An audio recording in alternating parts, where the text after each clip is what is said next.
Salut à tous, bon il n'y a pas de hasard, je suis en marinière parce qu'aujourd'hui on va parler du 1er avril et de ce qu'on peut organiser comme petites activités autour de ce jour qui est un jour normalement de poisson d'avril, de petites blagues, etc. Sauf que parfois je trouve que ça tourne un peu à des choses pas méchantes mais un peu se moquer des autres quoi, donc je trouve que ça tourne un peu à quelque chose de négatif et moi je voulais vous apporter des idées plutôt positives. J'espère que vous en rajouterez en commentaire et que vous serez inspirés sur ce sujet.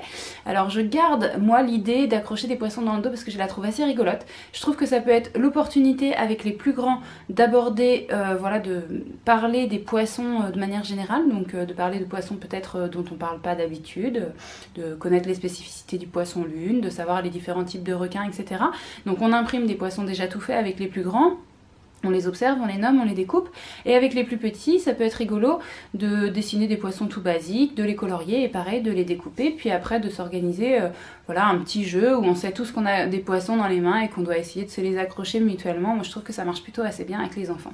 Deuxième petite idée complètement différente, c'est de faire une petite pêche à la ligne. Soit vous organisez une petite pêche à la ligne avec les moyens du bord, un bâton, vous accrochez une ficelle, un petit crochet au bout avec un trombone et puis vous essayez d'attraper différentes choses que vous avez choisi de mettre dans la pièce, soit vous vous appuyez sur des jeux qui existent déjà.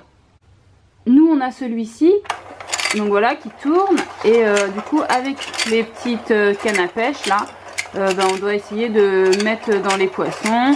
Alors franchement c'est pas très facile et du coup vous voyez j'y arrive pas parce que je suis pas concentrée.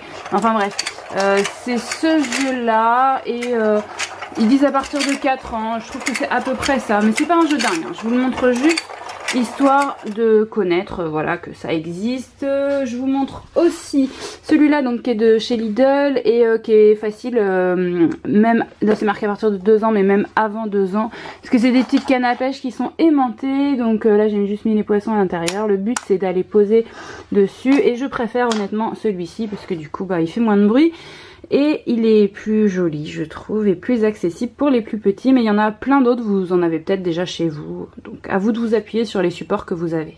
On peut aussi partir sur plein de petits bricolages. Je vais vous mettre des tutos en barre d'infos. Donc par exemple les poissons en origami. Bon ça va être plutôt avec les plus grands parce qu'il faut s'appliquer sur les pliages. Je vais vous mettre aussi un petit tuto de poissons en papier à réaliser avec quelques pliages, un peu de découpage. Pareil je pense que ça reste quand même pour les plus grands. Avec les plus petits ça peut être tout simplement un poisson en pâte à modeler ou un poisson en pâte à sel que vous allez peindre, que vous allez cuire. Donc ça va être assez sympa. Ou en pâte fimo, enfin voilà n'importe. Mais de toute façon je pense que c'est des petits modelages voilà, sur le thème du poisson qui peuvent être intéressants pour les plus petits. Pour une activité autour du bain, j'ai pensé à ces petits poissons, vous savez, qu'on met en antidérapant au fond de la baignoire, poisson ou étoile de mer, voilà, ça existe et c'est pas très cher et vous pouvez voilà, exceptionnellement mettre à disposition ce genre de truc des enfants de façon à ce qu'ils puissent s'amuser à les coller partout puisque ça s'accroche très bien aux parois de la baignoire et je pense que ça peut être du coup une petite activité à thème spécial pour le jour qui peut être assez appréciable. Et puis pour les plus grands, je voulais quand même vous donner voilà, l'idée des jeux de mots parce que c'est vrai que bon, je trouve que c'est pas très adapté de faire des blagues, de raconter des mensonges, voilà, qui seraient pour se moquer des gens, mais on peut tout à fait faire des blagues de style blague carambar. Il y en avait une que j'avais notée qui est très connue par tout le monde, qui est qu'est-ce qui est vert et qui pousse sous l'eau. Voilà, c'est un chou marin et c'est vraiment le genre de petite blague, je pense, qui peut faire rigoler les enfants, qui est assez mignonne.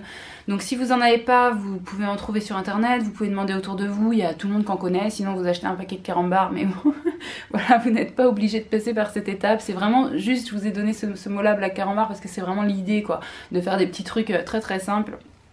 Des petites blagues spéciales pour enfants. Je pense que ça peut être tout à fait adapté pour cette journée. N'hésitez pas à rajouter vos idées juste en dessous, hein. Je serais ravie de les connaître si vous en avez. Et puis j'espère comme d'habitude que ça vous inspire. Moi je vous dis à très vite dans une prochaine vidéo.